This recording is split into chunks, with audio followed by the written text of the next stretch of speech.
how we generate 100 to 200,000 euros in revenue and get 30 to 55 and sometimes even 70 high ticket customers per month without losing our sanity. Just to prove it, here you can see in our pipe drive, this is this year. Right now it's the 9th April when I'm filming this, and let me put you last year, our results. You can see, no, sorry, my mistake. Some months we had 25 deals, but in August we had a live event, so it actually was more, but we didn't put those sales here inside. Okay, clarification. Okay, and right now you can see exactly what we do to achieve that. I'm gonna talk about it right now. There's multiple layers, multiple things we do, but quick intro. Name Nick Jansons. We have a company called Sharpify where we build end-to-end marketing and sales systems, plus we give our software to turn more leads into deals, making your life easier and your business more predictable. That's it. So here it is. So there's three big things which everybody needs to in order to have predictably more sales, more customers, etc. Right? It is discovery, it is how you're connecting, and it is how you're operating. Okay? Discovery, what I mean is all of us are in a market, right? And the market is your offer, competition, and the market sophistication. So how the market has developed over time, or at which stage is that market in. Let's say social media marketing, it is very sophisticated in my opinion, but let's say boutique spa membership apps or boutique spa, let's say some kind of systems to help them with retention. Not so crowded. There's not many offers, not so sophisticated. The market is greenish. There's not so much in it, right? That is number one. You need to kind of know where you're in. Then the big thing for most people building a business, running a business, is to understand there's only 4 ways to get customers, okay? Content, ads, cold outreach, other people audiences, right? And this is the main things which I focus on and would focus on most. For newer people, it is paid ads or cold outreach or content creation. Using other people audiences, I would not recommend initially because I think it's just harder to get results based on my own experience working with 2,300 customers. That's why, okay? That's why. So what we do, there's multiple ways to get customers. The most famous or well-known are these, okay? The simplest one is, we call it the lead gen acquisition playbook. Very simply, we come up with a good offer, we make ads, we run them to a form, they fill out the form inside of Meta or Instagram, we get a lead. Boom, then we work the lead. That's it. Second big thing which many people do and know what it is, it's called a VSL, a video sales letter. We come up with an offer, we have ads, we have a page where they can opt in, they see a video, then they can book a call. Then we have a lead if they sign up and didn't book a call. If they booked a call, we have an appointment, right? And we have a meeting on the calendar, right? Next big strategies which I have seen to be really good is a free group. We're promoting a free group which has free value, free materials, and then we send those people into a product or a service. Next thing is a self-liquidating funnel. This is again more specifically if you have some sort of a consulting expert / maybe digital kind of component of what you're doing. It is offer, ad, landing pages, upsells, downsells, order bumps, all of this stuff. And the goal is to spend money, get back the same amount of money or more, plus a customer, plus a lead. And then you send those people, right? For this as well, as you are doing it in English, I mean worldwide English speaking language, more difficult. As for us, customers come from Europe. It's very easy for you to do it in a local market because the competition is not there. People are buying way more from your local market than from America. If they speak, let's say, Spanish, or if they speak, let's say, German, it's more likely for them to buy from a German speaking German and advertising in Germany. And that's why making the ads less expensive. That's why making the system more predictable and a little bit better for people trying to do this method specifically, right? But again, not to say that there are now people in English that do it in English and still make gajillions of profit and make money. Of course there are. I'm just saying the difficulty is way higher than it used to be in 2010 or some like many years ago, okay? That's what I'm saying. Of course, webinars still work, still fine.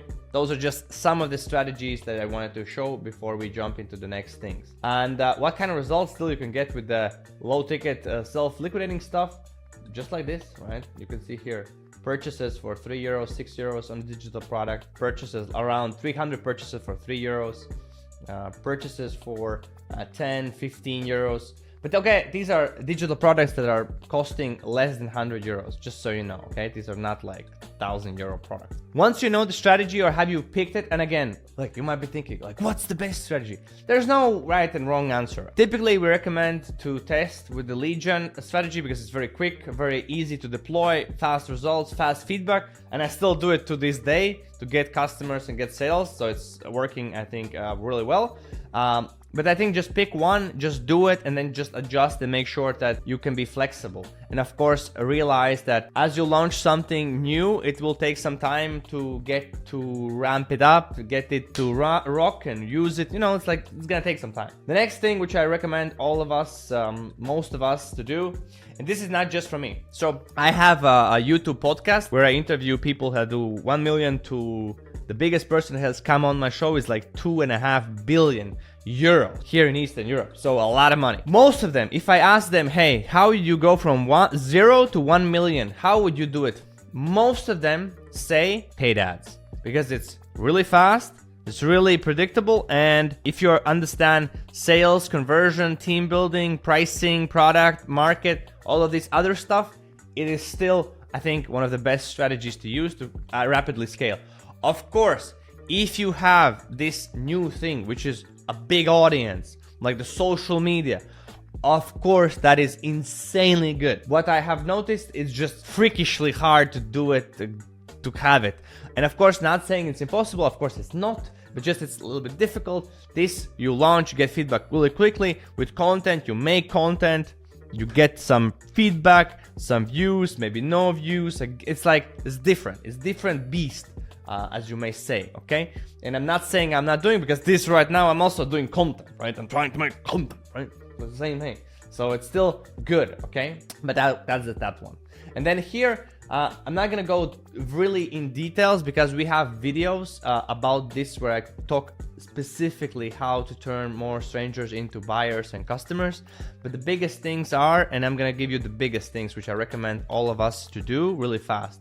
Number one, try to communicate with people who sign up for your stuff really fast. Like, that's number one. Second, try to communicate with them multiple times if they don't answer you. So I typically hear this problem where people say, the leads are not picking up the phone. I'm like, those are good leads. People who are busy typically have money, and people who are busy typically may not pick up the phone first time you call them. That's not a bad sign, right? That's not a bad sign. Biggest companies and the biggest sales teams that sell, let's say, B2C or B2B, like this small, medium business, that segment, they're communicating with leads multiple times. I mean, like 2 times the first day, and then maybe 3-5 days in a row, multiple times connection with lead, trying to reach out via multiple channels such as WhatsApp, email, SMS, and calling, right? It's like thing. If you sell internationally, try to make sure you have their local numbers. I sell from Latvia, and we use a software called Telltale, where we're basically calling people in their local numbers. So if we get a person from Sweden, we're calling them in a Swedish number.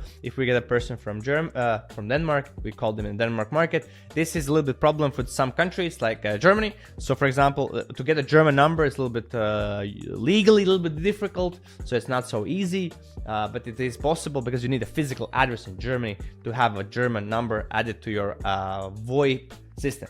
As of my knowledge right now, maybe it's different. Just telling you, maybe it's different, okay?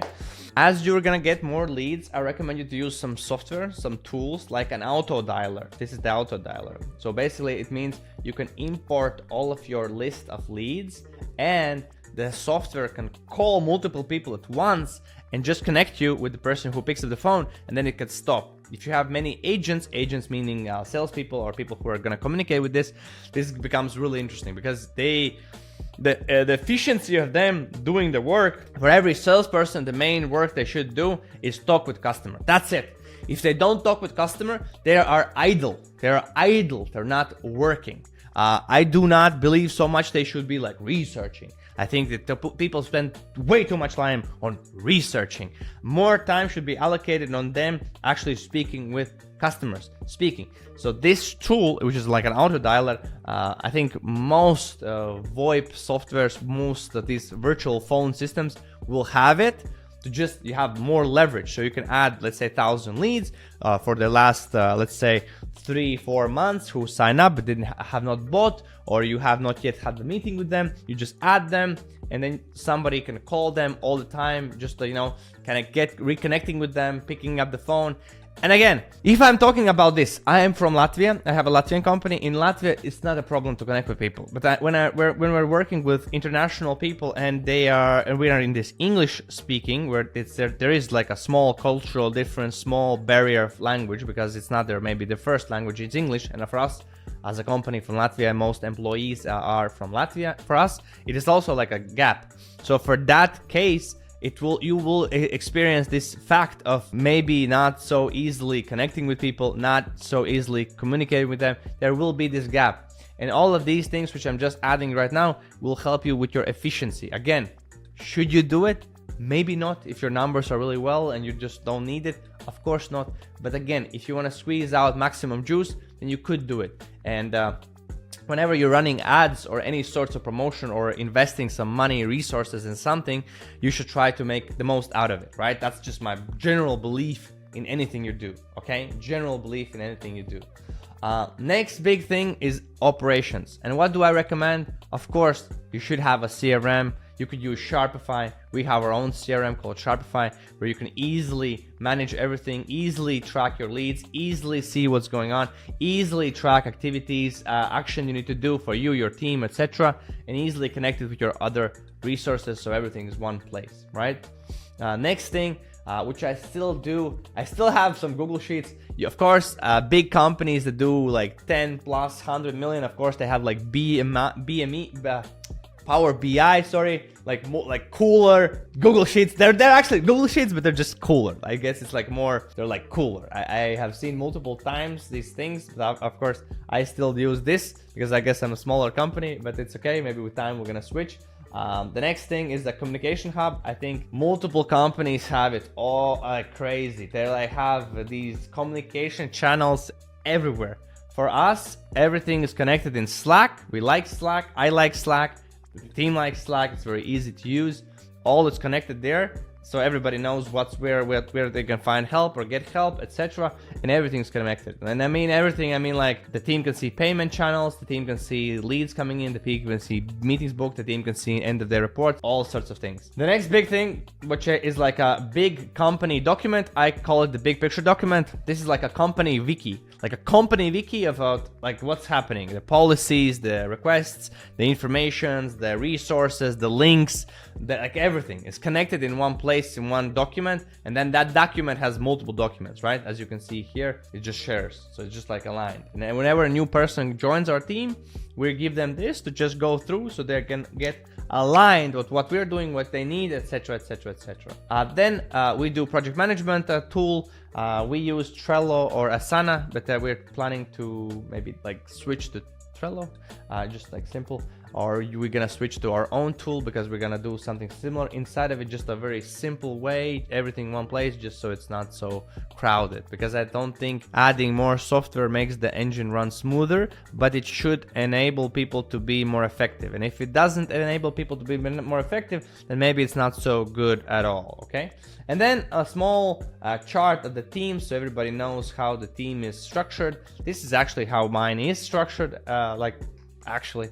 So this is it, like a smaller, okay, we have like with faces and everything, but just a simple way just to structure it so everybody knows who's where, what where, and how they do it, okay?